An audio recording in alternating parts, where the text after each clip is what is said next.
The seed of curiosity had been planted. It needed nothing more than time and boredom to grow.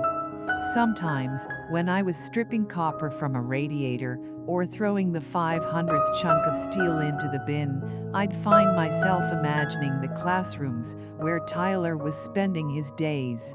My interest grew more acute with every deadening hour in the junkyard until one day I had a bizarre thought that I should enroll in the public school.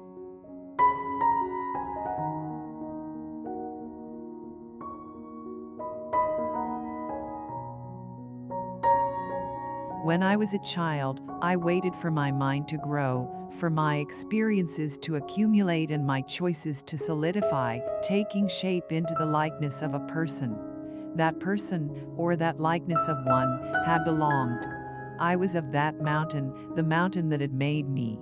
It was only as I grew older that I wondered if how I had started is how I would end, if the first shape a person takes is their only true shape.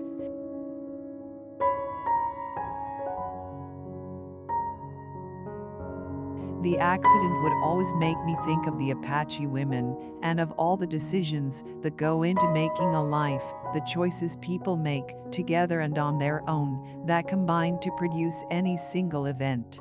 Grains of sand, incalculable, pressing into sediment, then rock.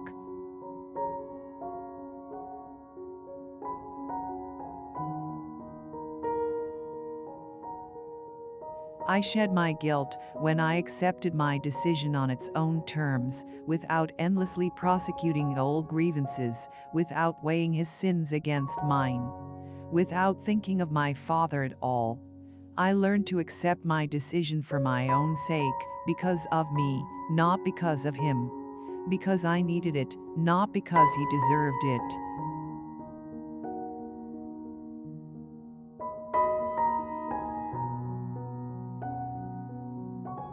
Everything I had worked for, all my years of study, had been to purchase for myself this one privilege, to see and experience more truths than those given to me by my father, and to use those truths to construct my own mind.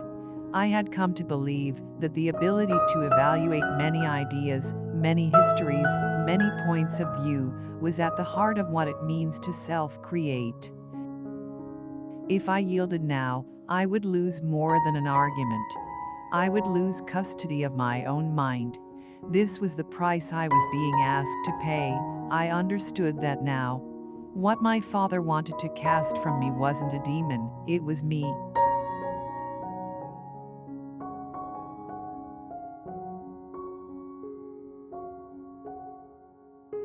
I had $1,000 in my bank account. It felt strange just to think that, let alone say it. $1,000 extra that I did not immediately need. It took weeks for me to come to terms with this fact, but as I did, I began to experience the most powerful advantage of money, the ability to think of things besides money.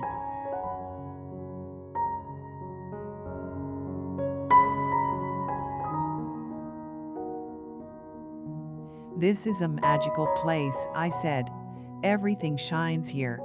You must stop yourself from thinking like that, Dr. Carey said, his voice raised. You are not fool's gold, shining only under a particular light.